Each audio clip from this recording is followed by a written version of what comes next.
The Senate will come to order. I ask everyone present to please rise and recite the Pledge of Allegiance. I pledge allegiance to the flag of the United States of America and to the republic for which it stands, one nation, under God, indivisible, with liberty and justice for all.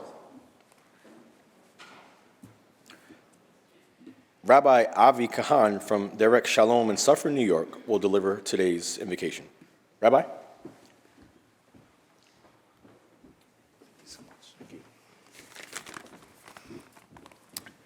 Thank you, Senator Weber, for inviting me. Thank you for allowing me to share a prayer.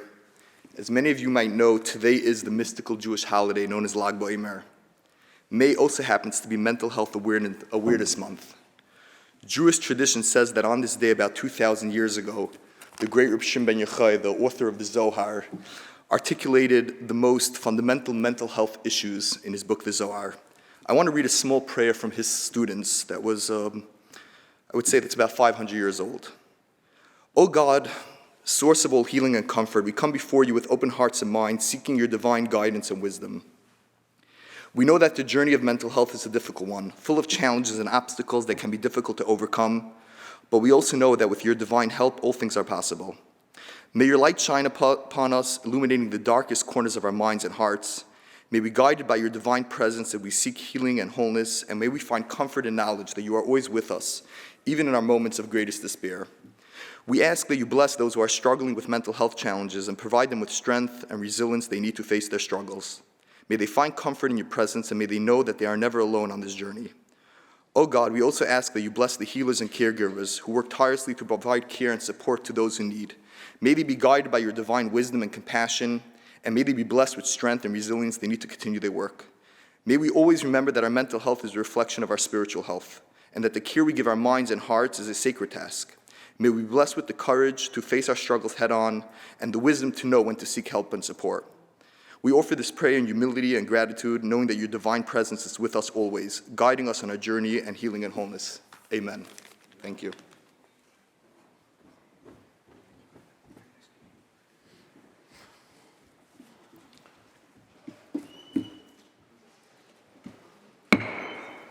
Reading of the journal.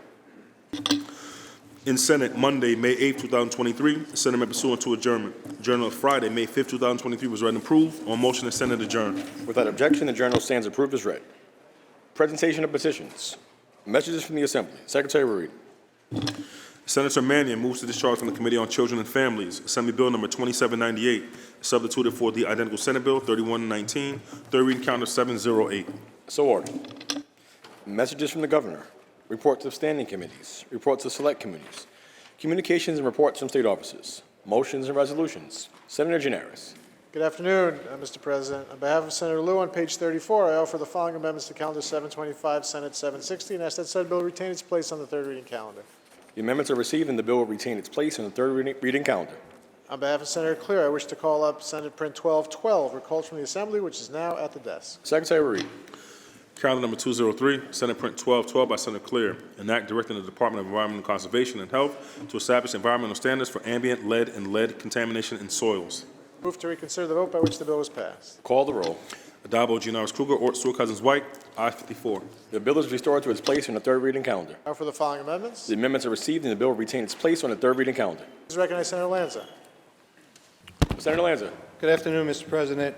On behalf of Senator Borrello, on page 33, I offer the following amendments to calendar number 704, Senate Print number 6110, and ask that said bill retain its place on third reading calendar. The amendments are received and the bill will retain its place on the third reading calendar. Senator Gianaris. I now move to adopt the resolution calendar with the exception of Resolution 899. All those in favor of adopting the resolution calendar with the exception of Resolution 899, please signify by saying aye. Opposed, nay. The resolution calendar is adopted. Senator Gianaris. Please call up Resolution 899 by Senator May, read its title, and recognize Senator May. Secretary Reed. Senate Resolution 899 by Senator May, memorializing Governor Kathy Hochul to proclaim May 7th through 13th, 2023 as Fibromyalgia Awareness Week in the state of New York. Senator May on the resolution. Thank you, Mr. President. Fibromyalgia affects an estimated 10 million Americans. It can be debilitating, but it is hard to diagnose and treat because it consists of a shifting constellation of symptoms, many of which overlap with other illnesses. Sufferers report experiencing pain, fatigue, digestive issues, anxiety, depression, insomnia, and brain fog and memory issues. Perhaps because the typical fibro patient is a woman over 40, for a long time the medical profession was inclined to dismiss the disease as imaginary. But I can attest firsthand that it's real. I'm lucky to have mild and intermittent symptoms, but some people find their lives completely upended by fibromyalgia. Even so, it typically takes about 5 years to get a diagnosis because there is limited training and information and relatively few treatment options, which is why I am delighted to welcome some guests today who are trying to change that. We are joined here today by Brian Hart of the International Institute for Human Empowerment, Sue Scheib, the chair of the Fibromyalgia Task Force of New York State, Simone Albrecht, Nicole McFarland, Executive Director of Senior Hope, and Katie Greenberg. I ask you to recognize them, and I thank them for their important work in raising awareness about fibromyalgia and moving us toward better treatment options. Thank you, Senator May. To our guest, I welcome you on behalf of the Senate. We extend to you the privileges and courtesies of the House. Please rise and be recognized.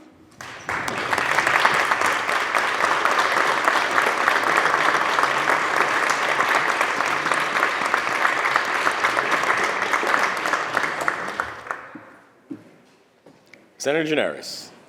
On to previously adopted Resolution 819 by Senator Walczyk. Read its title and recognize Senator Walczyk. Secretary will read. Senate Resolution 819 by Senator Walczyk, commemorating the 50th anniversary of the New York State Tug Hill Commission. Senator Walczyk on the resolution. Thank you, Mr. President. I rise to celebrate the Tug Hill Commission on 50 years of service here in the state of New York. They are a small, non-regulatory state agency who works with local governments, citizens, and the region to help protect the sanctity of the Tug Hill region. And listen, you all know the Tug Hill region probably better than you may realize, because I guarantee at some point in the winter season, they'll end up on the national media for the record amount of snowfall, guaranteed every year. It's a beautiful area of our state, whether it's covered in snow and snowmobile trails or not. The Tug Hill region includes 41 towns, 18 villages, and is portions of Jefferson, Lewis, Oneida, and Oswego counties. We're talking about 2,100 square miles. They have an executive director who's doing a great job, Katie Malinowski. And the Tug Hill Commission has been working for 50 years to serve these towns and villages and the region of the state. What makes them so special? You know, we often put legislation forward talking about shared services, but I encourage you and implore you to look at the Tug Hill Commission of exactly what's right when we talk about governments working together in sharing services. They've been doing it for 50 years. They're doing a great job, and may the Tug Hill Commission have 50 more great years serving the state of New York. And with that, thank you, Mr. President. Thank you, Senator Walczyk. The resolution was previously adopted on April 25th. Senator Gianaris. Let's stay with Senator Walczyk, who also has an introduction. Oh, I'm sorry. The question is on Resolution 899. Apologies. All in favor, please signify by saying aye. Opposed? The resolution is adopted. Senator Gianaris. And we now recognize Senator Walczyk for an introduction. Senator Walczyk, for the purposes of an introduction. Thank you, Mr. President. Joined by some amazing homeschool families in the gallery here today, and always encouraged when they're learning more about our legislative process, civics, and representative democracy here in the state of New York. We've got the Greens from Redwood and the Ellisers from Fort Drum. We've got the Olascalos from Clayton and the Bells from Cape Vincent, the Lindstruths from Chameau, the Georges, the Grants, the Baileys, and the DeJordans from Watertown, as well as the Oblers from Watertown, the Fishers from Lafargeville, and the Wellwoods from Fort Drum. And you might not recognize those names as homeschoolers. They're very important to me in the 49th Senate District. But you will recognize names like this: Thomas Edison, Teddy Roosevelt, Emma Watson, and Justin Timberlake. They're of the same ranks. And we are blessed to have parent educators in this state. We're blessed to have dedicated students. And we're lucky to have a strong presence of homeschoolers in New York State, as well as in our chamber today. So I would ask you, Mr. President, if you would extend the cordialities of the House and the privileges of the floor in welcoming them here today. Thank you. Certainly. To our guests, I welcome you on behalf of the Senate. We extend to you all of the privileges and courtesies of this House. Please rise and be recognized.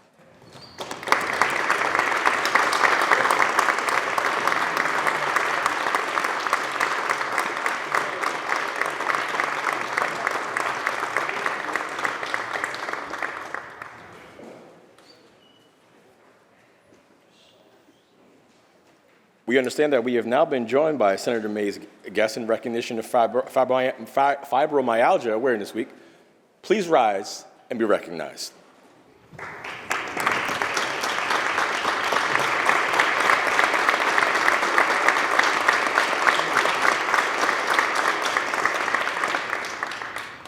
Senator Gineris. Mr. President, at the request of the sponsors, those resolutions are open for co-sponsorship. The resolutions are open for co-sponsorship. Should you choose not to be a co-sponsor, please notify the desk. Senator Gineris.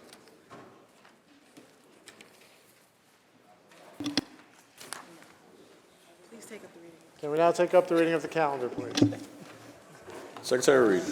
Calendar number 199, Senate Print 936 by Senator Bailey, enactment of the public housing law. Read the last section. Section 2, this action take effect immediately. Call the roll. Addabbo, Giannaris Kruger, Ort, Stewart Cousins, White. Announce the results. Ayes 56. The bill is passed. Calendar number 263, Senate Print 303 by Senator Salazar, an act to amend the executive law. Read the last section. Section 3, this action take effect immediately. Call the roll. Addabbo, Giannaris Kruger, Ort, Stewart Cousins, White. Senator Salazar to explain her vote. Thank you, Mr. President. When someone is a victim or a survivor of a crime, it is not unusual for their personal property to be damaged, lost, or stolen, or somehow affected as a result of being a victim of a crime. And in determining victim compensation awards, the term welfare, as in the current law, has been narrowly interpreted and often results in some victims being deprived or rendered ineligible for compensation. What this bill does is it really makes a simple change to the law, and while it may seem simple to us, it can really have a profound positive impact on victims or survivors of crime who are seeking to be compensated and to have meaningful access to reimbursement for what is necessary for them to cope with what has happened to them and for them to move on with their lives. So I thank our majority leader for prioritizing not only this bill, but an entire package of legislation today advocating for victims and survivors of crimes so that we can better support them as a state. Thank you. Senator Salazar to be recorded in the affirmative. Announce the results. Ayes 58. The bill is passed. Calendar number 300, Senate Print 1138 by Senator Ort, an act to amend Chapter 658 of the laws of 1978. Read the last section. Section 3, this action take effect immediately. Call the roll. Addabbo, Giannaris Kruger, Ort, Stewart Cousins, White. Announce the results. Ayes 58. The bill is passed. Calendar number 411, Senate Print 3340 by Senator Mayer, an act to amend the civil practice law and rules. Read the last section. Section 5, this action take effect on the 120th day after it shall become a law. Call the roll. Addabbo, Giannaris Kruger, Ort, Stewart Cousins, White.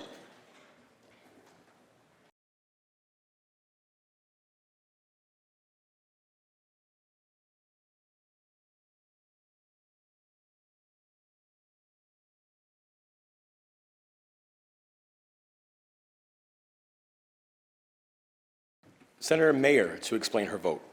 Thank you, Mr. President, and thank you to my colleagues for supporting this bill, which will really enable victims, particularly of domestic violence and sexual assault, and others who get these extreme risk protection orders or red flag orders to ensure that they are actually filed in a statewide computerized registry. When you get an order and you live in Mount Vernon, like you do, Mr. President, or not live in, represent Mount Vernon, and then you are in Western New York, in Lockport, New York, where my husband comes from, you want to make sure that that ERPO order is on file for every police department and that every department knows in the whole state of New York This is a mandate that judges actually file into a statewide computerized registry. It does not change any of the underlying principles that we adopted in pursuing the red flag laws. This will grant people additional personal safety and security, knowing that these orders are filed in a statewide computerized registry. Thank you, and I vote aye. Senator Mayer to be recorded in the affirmative. Announce the results. In relation to counter 411, those senators voted in the negative are Senators Ashby, Borrello, Gallivan, Griffo, Helming, Matera, Oberacker, O'Mara, Rhodes, Steck, Tedisco, Walczak, and White. Ayes 45, nays 13. The bill is passed. Calendar number 465, Senate Print 1901 by Senator Stavisky, an act to amend the the criminal procedure law. Read the last section. Section 3, this action take effect immediately. Call the roll. Dabo, Gianaris Kruger, Ort, Stewart Cousins, White. Senator Stavisky to explain her vote. Thank you, Mr. President, and thank you to my colleagues for this package of legislation. This bill, Emma's Law, is named in honor of Emma O'Rourke, Emma Grace O'Rourke, who was 11 years old when her father was in an automobile accident. He was rear-ended, and he suffered very severe traumatic injuries, including a brain injury. She asked to speak at the sentencing of the person who hit her father's car. And she was denied that right because the driver of the other car pled guilty to a misdemeanor. It was plea bargained down, I assume, to a misdemeanor. And misdemeanor crimes were not subject to the victim impact statement. It's been a long time. It happened, I think, in 2012. But today, Emma and other people would be able to testify at sentencing with the discretion of the court. The result of these crimes, the traumatic experience that the victims undergo, it doesn't matter what the crime was. The result is the same, and they deserve the same kind of closure as if it were a felony. I vote aye. Thank you. Senator Stavisky to be recorded in the affirmative. Announce the results. Ayes 58. The bill is passed. Calendar number 466, Senate Print 1951 by Senator Hoyman Siegel, an act to amend the penal law. Read the last section. Section 2, this act take effect on the 1st of November. Call the roll. Dabo, Gianaris Kruger, Ort, Stewart Cousins, White. Announce the results. Ayes 58. The bill is passed. Calendar number 469, Senate Print 3071 by Senator Fernandez, an act to amend the criminal procedure law. Read the last section. Section 3, this act take effect immediately. Call the roll. Dabo, Gianaris Kruger, Ort, Stewart Cousins, White. Senator Fernandez to explain her vote. Thank you so much, Mr. President. I've said it before on this floor, and it must be resaid every single time, because I wouldn't be fighting and doing what I have to do for the people and the women and the victims of domestic violence in the Bronx. But this bill would give the victim a stronger case, or the ability to create a stronger case, with the prosecutor getting access to past sealed convictions, typically, what's it called, restraining orders and orders of protection. This is important to see the pattern of harm that is done on a victim and to further get justice and to achieve getting that justice. So thank you, Mr. President, and I vote aye. Senator Fernandez to be recorded in the affirmative. Announce the results. Ayes 58. The bill is passed. Calendar number 471, Senate Print 3236 by Senator Sepulveda, an act to amend the executive law. Read the last section. Section 2, this act take effect immediately. Call the roll. Dabo, Gianaris Kruger, Ort, Stewart Cousins, White. Announce the results. Ayes 58. The bill is passed. Calendar number 567, Senate Print 4686 by Senator Parker, an act to amend the criminal procedure law. Lay it aside. Calendar number 606, Senate Print 4097A by Senator Gunardes, an act to amend the civil service law. The bill will be laid aside for the day. Calendar number 648, Senate Print 5916 by Senator Hoyman Siegel, an act to amend the Court of Claims Act. Read the last section. Section 4, this act shall take effect immediately. Call the roll. Dabo, Gianaris Kruger, Ort, Stewart Cousins, White. Senator Hoyman Siegel to explain his vote.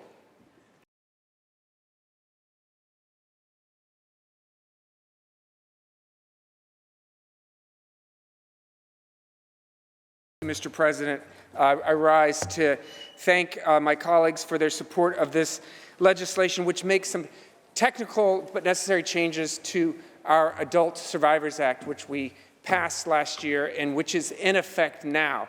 And if there's any day that we should be celebrating the passage of the Adult Survivors Act, it's today, when E. Jean Carroll has been successful in her lawsuit against the 45th President of the United States, and a jury has unanimously found him civilly liable for sexual assault and defamation.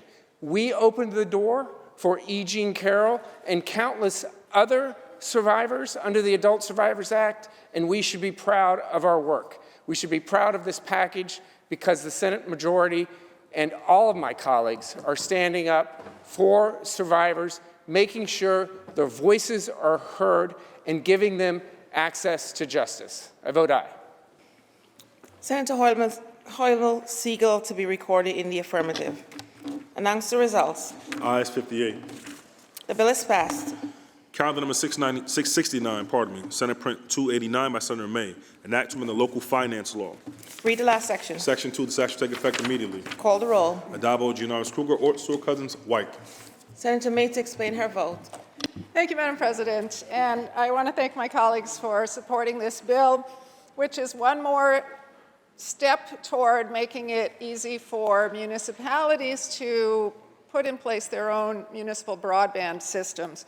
Those of us who live upstate are very familiar with the fact that broadband is not equitably distributed. A lot of people lack the connectivity and the resources that high-speed internet provides, and that are so critical to learning and to running a business and to just about every aspect of our lives these days.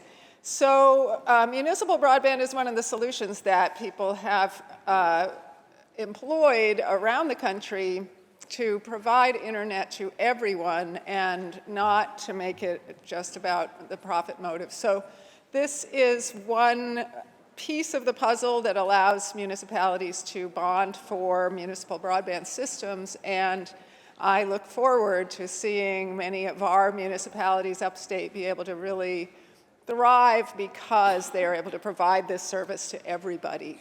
I vote aye. Thank you. Senator May to be recorded in the affirmative. Announce the results. Ayes 58. The bill is passed. Calendar number 672, Senate Print 2364A by Senator Bailey, an act to amend the executive law. Read the last section. Section 2, this act take effect on the 1st of April. Call the roll. Addabbo, Gianaris Kruger, Ort, Stewart Cousins, White. Senator Bailey to explain his vote. Thank you, Madam President. Good afternoon. To quote Pastor Jay Gooding of SUV Stand Up to Violence, one shot fired, one shot too many. The SNUG program, which is gun spelled backwards, has been incredibly successful throughout the state in terms of reducing gun violence in many communities, often reducing them by 300% in certain catchment areas. I've seen the work of these organizations happen, and I just want to lift them up.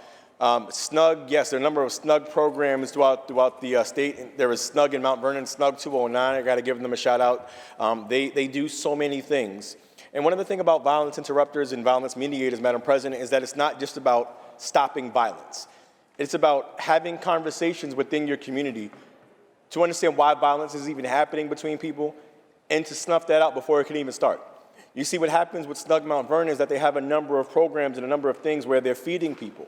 They're having events. They're getting involved in the community so that they can understand the community, understand why conflicts are happening. When it comes to BRAG, Bronx Rising Against Gun Violence, led by David Caba, amazing work. My district and also Senator Rivera's district, they do phenomenal work. And understanding, again, they're in schools and they provide counseling service. SUV Stand Up to Violence, Pastor Jay Gooding and Minister Kwame Thompson, doing amazing work in our specific communities in consultation with Jacoby Hospital, because there is as Senator Myrie's bill indicated, that gun violence is a public health crisis. And so when we think about all of these organizations and so many RTG released a grip and so many other violence interrupter organizations throughout the city and state, the county and the country, they do way more than just stopping the violence. They take kids out of where sometimes the violence is happening. Sometimes you've got to take a kid out of town so that they can breathe different air, so to speak, so they have a clearer head to think. And the work that they do is so valuable, Madam President. And This bill would codify the SNUG program so that we wouldn't have to worry about getting the money in the budget every year. This would be something that we'd be able to rely on year after year because this program is worth it. I vote aye, Madam President. Senator Bailey to be recorded in the affirmative. Senator Rivera to explain his vote. Thank you, Madam President. Senator Bailey stole my thunder a little bit because I didn't know, well, I knew that he was going to talk probably about Bragg, but I wanted to talk about Bragg as well. Bragg, Madam President, is Bronx Rises Against Gun Violence. It is the SNUG program that covers both areas in Senator Bailey's district as well as my own, run by David Caba and a whole host of amazing individuals.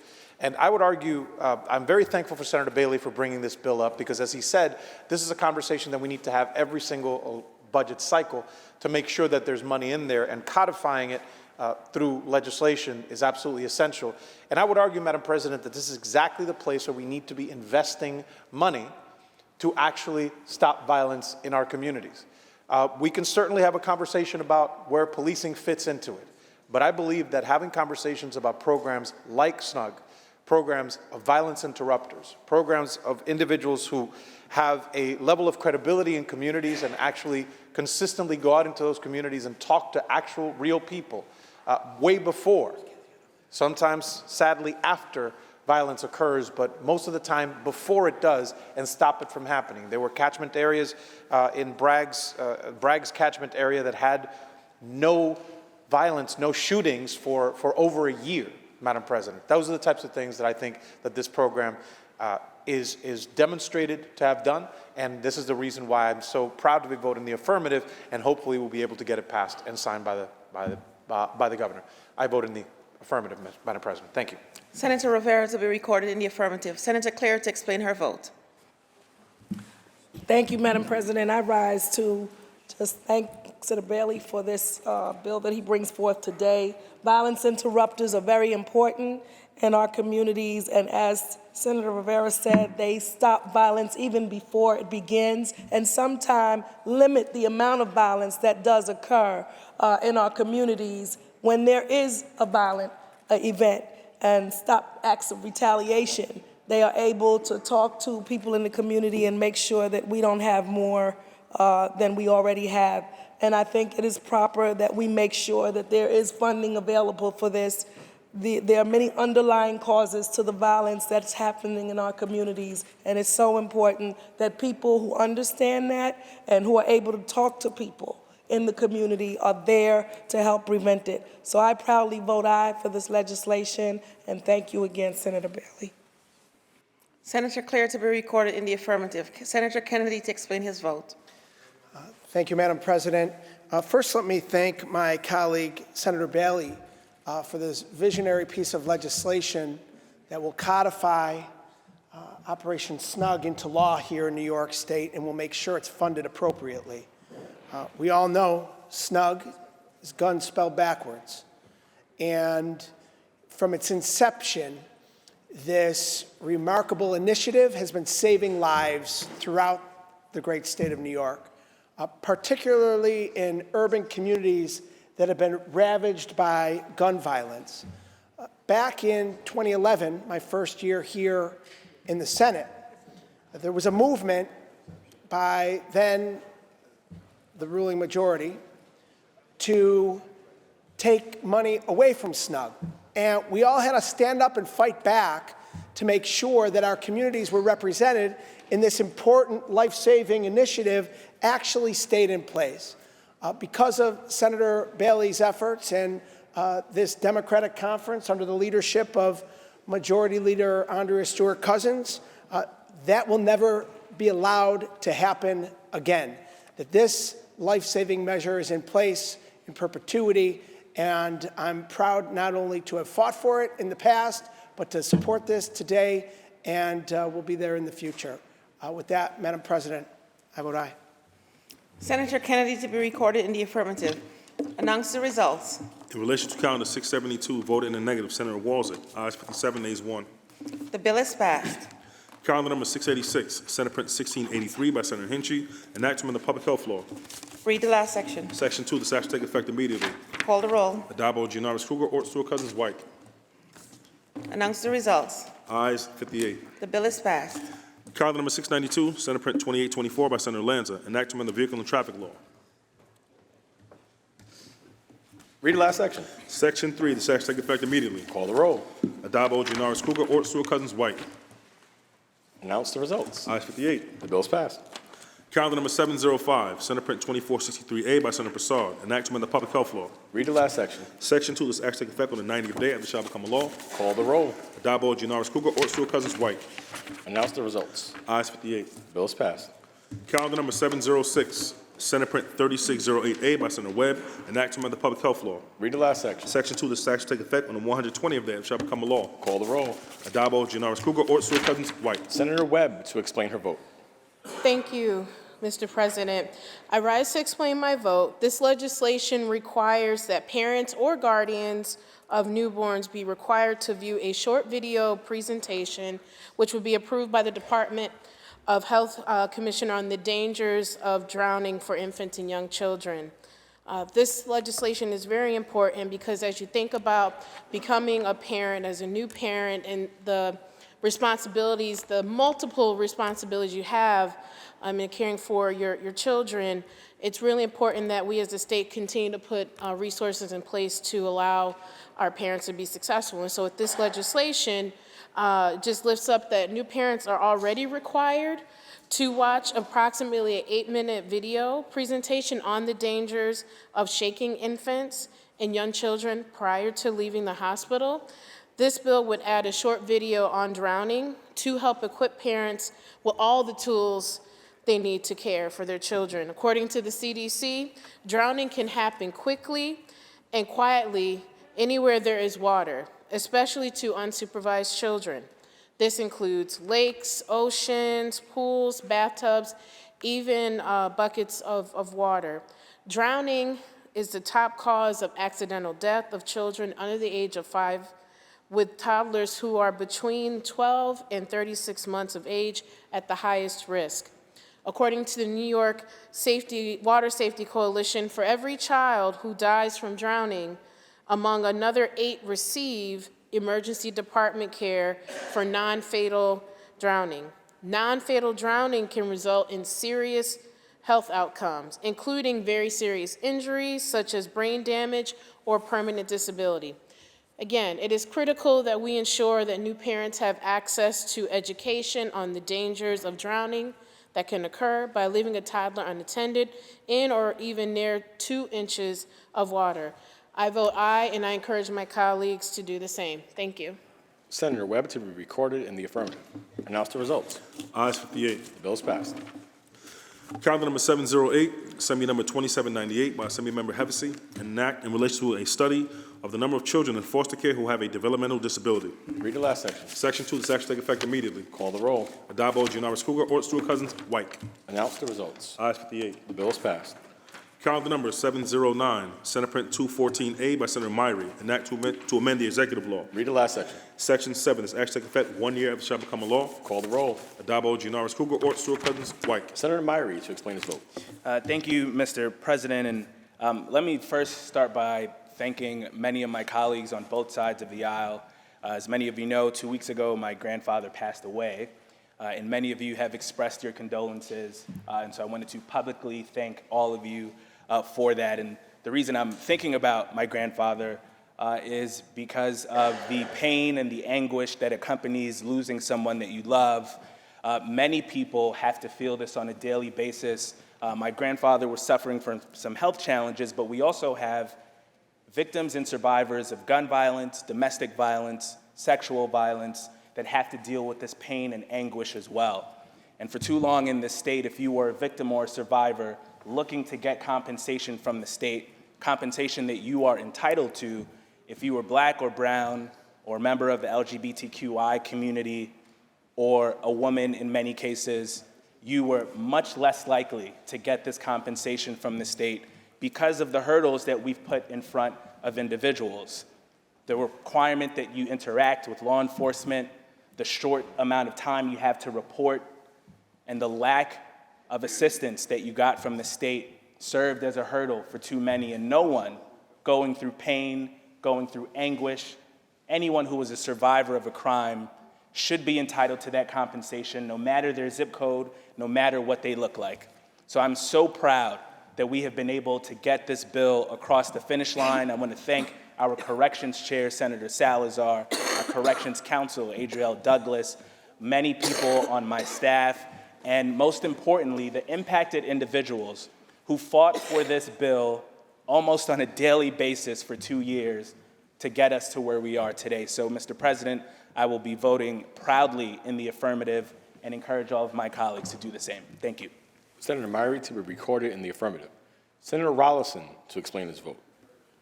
Thank you, Mr. President, and I want to thank my colleague, Senator Myrie, for staying the course. It took 2 years. It's now getting done. I can tell you in the evolution of crime victim services, I saw that firsthand, becoming a police officer in 1982, when there really wasn't much. Locally, counties, through various departments, got involved, nonprofit groups. It always seemed to me that in the early days of services, the state lagged behind. I heard that from victims, I heard that from other service providers, and it's good to see that has changed over the years, and this obviously goes to help that along. Because, one of the provisions in the bill is the time frame. And if you're a victim of crime, there is no time frame. You are the victim when you're victimized, and you're a victim a year later, 3 years later, or 10 years later, depending on the severity of crime.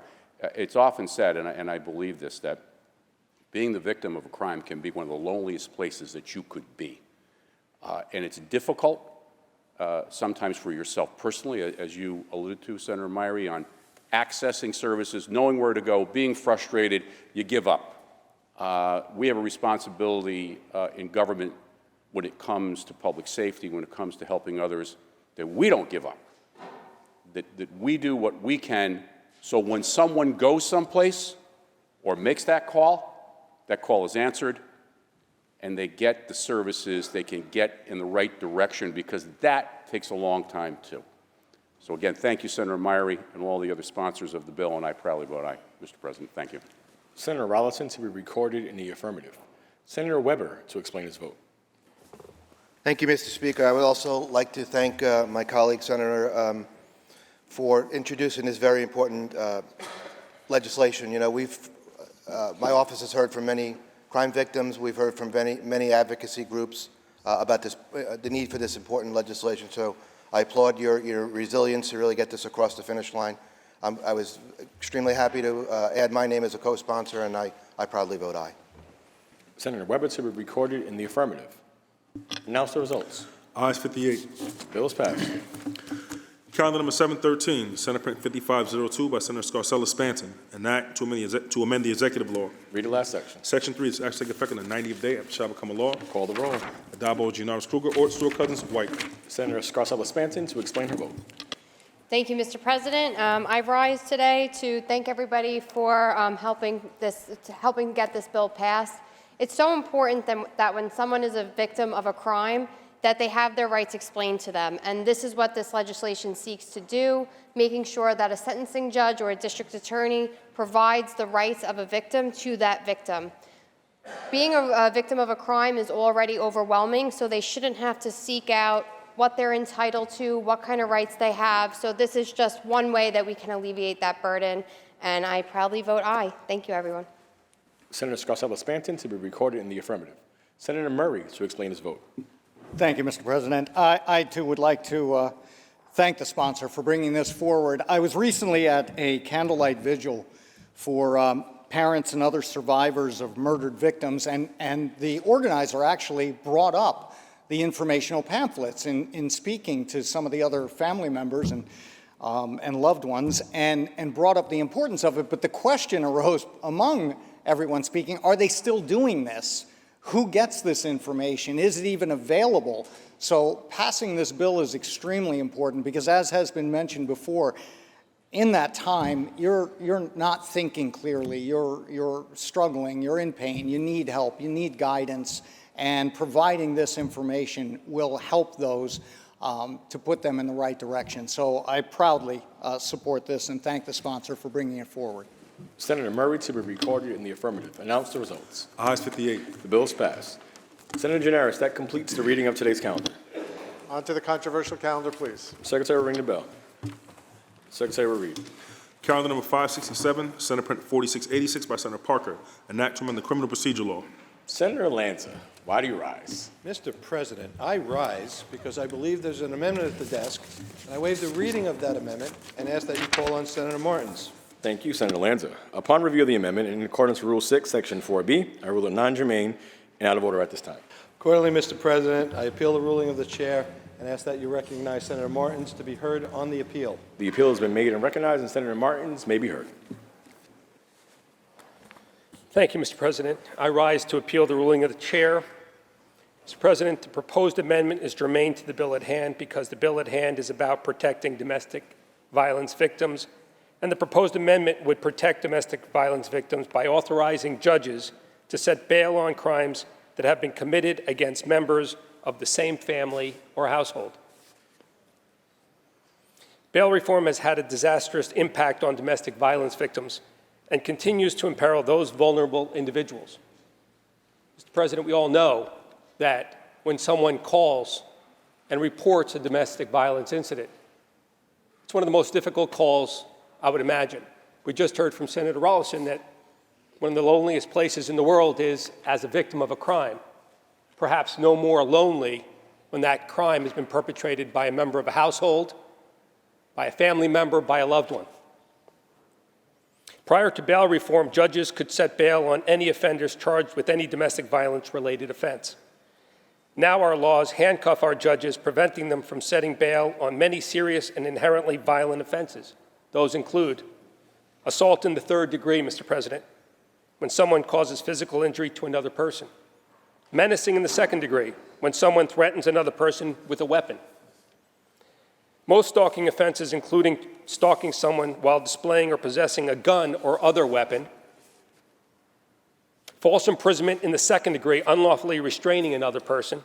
Aggravated family offense, when someone commits a specific misdemeanor family offense against a member of the same household and was convicted of one or more specified offenses within the preceding 5 years.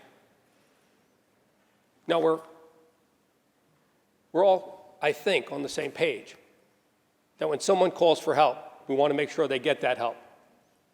I think we're also need to be on the same page that when someone is arrested, that's not an easy decision for that person who's pressing charges.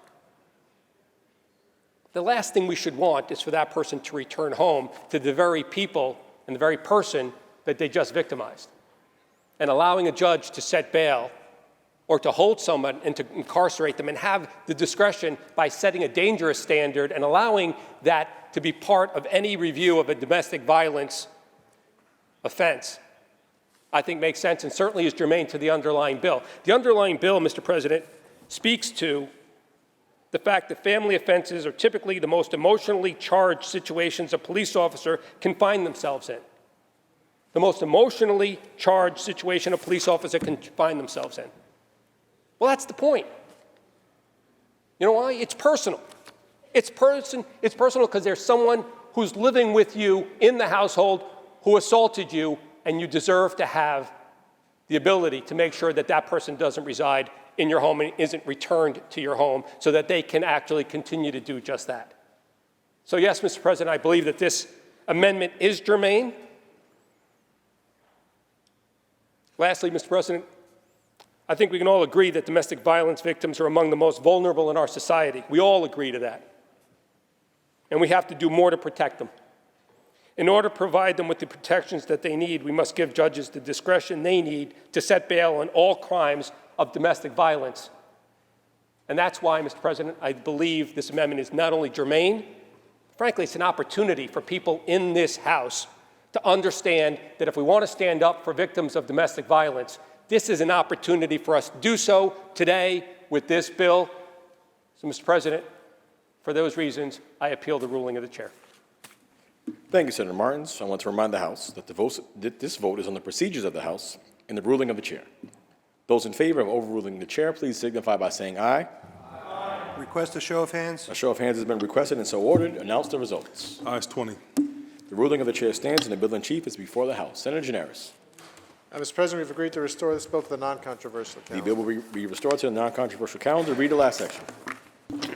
Section 6 is act to take effect on the 1st of January. Call the roll. Addabbo, Janoris, Kruger, Ort, Stewart Cousins, White. Announce the results. Ayes 59. The bill is passed. Senator Gianaris. Is there any further business at the desk? There is no further business at the desk. Move to adjourn until tomorrow, Wednesday, May 10th at 11 a.m. On motion, the Senate stands adjourned until Wednesday, May 10th at 11 a.m.